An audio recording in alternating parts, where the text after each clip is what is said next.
ಶಾರದಾಶ್ರಮದಲ್ಲಿ ವರವಾದ ವೈಧವ್ಯ ಅಧ್ಯಾಯದ ಪಾರಾಯಣ.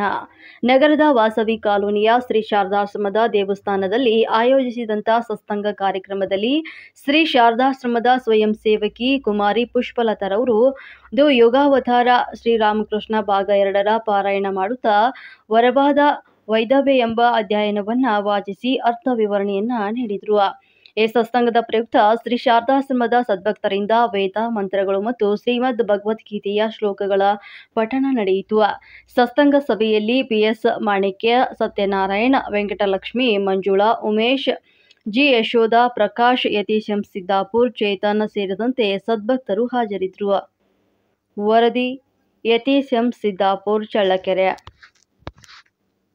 ದೇವಾಲಯದಲ್ಲಿ ಅಘೋರಮಣಿ ದೇವಿಯ ಅಣ್ಣನಾದ ನೀಲಮಾಧವ ಬ್ಯಾನರ್ಜಿ ಅರ್ಚಕರಾಗಿದ್ದ. ಆದ್ದರಿಂದ ಅವಳು ಆಗಾಗ ಅಲ್ಲಿಗೆ ಭೇಟಿ ಕೊಡುತ್ತಿದ್ದಳು. ಅವಳಿಗೂ ದೇವಾಲಯದ ಒಳಗಿಗೂ ಪರಿಚಯ ಏರ್ಪಟ್ಟಿತ್ತು. ಇಬ್ಬರದು ಸಮಾನ ಮನೋಧರ್ಮ, ಸಮಾನ ಅಭಿರುಚಿಗಳು. ಸಹಜವಾಗಿಯೇ ಆ ಪರಿಚಯ ಗಾಢ ಸ್ನೇಹಕ್ಕೆ ತಿರುಗಿತು. ಒಡತಿ ಒಬ್ಬ ಒಳ್ಳೆಯ ಸಂಗಾತಿ ದೊರೆತಂತಾದರೆ ಅಘೋರಮಣಿಗಂತೂ ಒಡತಿಯ ಸಹವಾಸ ಬಲವಾಗಿ ಪರಿಣಮಿಸಿತೆನ್ನಬೇಕು. ರಾಧಾಕೃಷ್ಣ ದೇವಸ್ಥಾನದಲ್ಲಿ ಅವರ ಅಣ್ಣನಾದ ಅಘೋರಮಣಿಯವರಣ್ಣ ಮಾಧವ ಬ್ಯಾನರ್ಜಿಯನ್ನು ಅರ್ಚಕರಾಗಿರುತ್ತಾನೆ. ಹಾಗಾಗಿ ಗೋವಿಂದಚಂದ್ರ ದತ್ತ ಅವರ ಪತ್ನಿಯು ಮತ್ತು ಅಘೋರಮಣಿ ಇವರಿಬ್ಬರಿಗೂ ಭೇಟಿಯಾಗುತ್ತೆ. ಅವರಿಬ್ಬರ ಜೊತೆಗೆ ಅಗಾಢವಾದ ಸ್ನೇಹವೂ ಆಗುತ್ತೆ. ಅವ್ರ ಇಷ್ಟ ಕಷ್ಟನ ಹಂಚ್ಕೊಳ್ತಾ ಇರ್ತಾರೆ. ಅವರಿಬ್ಬರು ಹಂಚ್ಕೊಳ್ತಾ ಇರ್ತಾರೆ. ತೀವ್ರ ಹಂಬಲ ಅವಳೊಳಗೆ ಹುಟ್ಟಿಕೊಂಡಿತು. ಅಘೋರಮಣಿಗೆ ಒಂದು ಅರ್ಥ ಹುಟ್ಟಿಕೊಂಡಿದೆ. ಏನಂದರೆ ಗಂಗಾ ತೀರದಲ್ಲೇ ರಾಧಾಕೃಷ್ಣ ದೇವಸ್ಥಾನ ಇರುತ್ತೆ ಅಲ್ವಾ, ಅಲ್ಲೇ ಇಟ್ಕೊಂಡು ನನ್ನ ಧ್ಯಾನ ಜಪ ಇಡೀ ಜೀವನವನ್ನೇ ಅಲ್ಲೇ ಕಲಿಬೇಕು, ದೇವರ ಸಾನ್ನಿಧ್ಯದಲ್ಲೇ ಅವ್ರು ಸೇವೆ ಮಾಡ್ತಾನೆ ಕಲಿಬೇಕು ಅಂತ ಇಷ್ಟಪಡ್ತಾಳೆ. ಅವಳು ಆ ಆಸೆ ಇರುತ್ತದೆ. ಅವಳು ತನ್ನ ಅಭಿಲಾಷೆಯನ್ನು ಒಡತಿಯ ಮುಂದೆ ತೋಡಿಕೊಂಡಳು. ಒಡತಿ ಅದನ್ನು ಕೂಡಲೇ ಅನುಮೋದಿಸಿ ದೇವಾಲಯದ ತೋಟದಲ್ಲಿದ್ದ ಒಂದು ಕೊಠಡಿಯನ್ನು ಅವಳಿಗಾಗಿ ಬಿಡಿಸಿಕೊಟ್ಟಳು.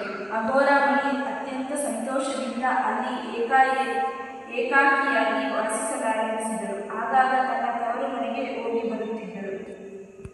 ಇದನ್ನು ಅವಳು ಗೆಳತಿ ಹತ್ರ ಹೇಳ್ಕೊತಾಳೆ ಅಘೋರಮಣಿ. ಆಗ ಅವಳು ಅದೇ ತೋಟ ಇರುತ್ತೆ ಪಕ್ಕದಲ್ಲಿ. ತೋಟದಲ್ಲಿ ಒಂದು ಮನೆ ಇರುತ್ತೆ. ಅದನ್ನು ಇವಳಿಗೋಸ್ಕರ ಹೇಳ್ಬಿಟ್ಟು ಅವಳು ಇಸ್ಕೊಡ್ತಾಳೆ.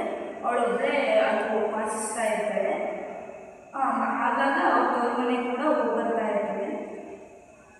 ಅದೊಂದು ಸಾಮಾನ್ಯವಾದ ಪುಟ್ಟ ಕೊಠಡಿ. ಬಹುಶಃ ಸೇವಕರ ಉಪಯೋಗಕ್ಕಾಗಿ ಕಟ್ಟಿಸಿದುದು. ಕೋಣೆಗೆ ಕೆಲವೇ ಹೆಜ್ಜೆ ದೂರದಲ್ಲಿ ಭಾಗೀರಥಿ ಮಂದಗಮನೆಯಾಗಿ ಹರಿಯುತ್ತಿದ್ದಾಳೆ. ಸನಿಹದಲ್ಲೇ ಸ್ನಾನಪುಟ್ಟ. ಆ ಕೋಣೆಗೆ 2 ಬಾಗಿಲುಗಳಿದ್ದವು. ದಕ್ಷಿಣ ದಿಕ್ಕಿಗೆ 3 ಕಿಟಕಿಗಳಿದ್ದವು. ಅವುಗಳ ಮೂಲಕ ನದಿಯ ದರ್ಶನ ದೊರಕುತ್ತಿತ್ತು. ಪತಿತ ಪಾವನೆಯಾದ ಗಂಗೆಯ ಸಾಮೀಪ್ಯ ದೊರಕಿರುವುದೇ ಅಘೋರಮಣಿಗೆ ಬಲು ಹಿಗ್ಗಿನ ಸಂಗತಿ. ಕೋಣೆಯ ನೆಲಕ್ಕೆ ಕಲ್ಲು ಚಪ್ಪಡಿ ಹಾಕಿತ್ತು. ಅದೇ ಅವಳ ಪಾಲಿನ ಹಾಸಿಗೆ. ಯಾರಾದರೂ ಅತಿಥಿಗಳು ಬಂದರೆ ಹಾಸಲೆಂದು ಒಂದು ಚಾಪೆ ಇತ್ತು. ಚಾವಣಿಗೆ ಕಟ್ಟಿದ್ದ ಹಗ್ಗಗಳಿಂದ ಬರಕೆಯೊಂದು ತೂಗಾಡುತ್ತಿತ್ತು.